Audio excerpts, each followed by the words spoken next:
Alexander was born 3 months early. 3 days after his birth, he suffered a bleed in his brain, which caused swelling or hydrocephalus. As a result, Alexander ended up with diplegia, which is a form of cerebral palsy. When Alexander first began in the program, he had some challenges walking independently over even surfaces and definitely had trouble walking over uneven surfaces. Alexander started riding at Little Bits when he was 3 years old.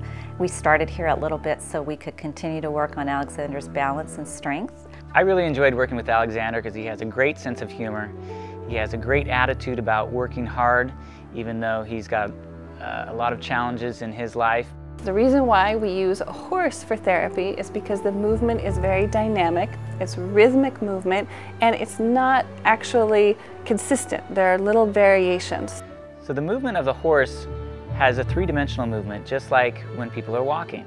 There's a forward and backward movement, a side-to-side movement, and a rotational component. So those three movements occur naturally when you're sitting on the horse. And so even though it's passive, the child on the horse is still making small corrections and engaging the core muscles to stay upright and to have the pelvis moved in that way. With adaptive riding, the focus is becoming as independent of a rider as possible.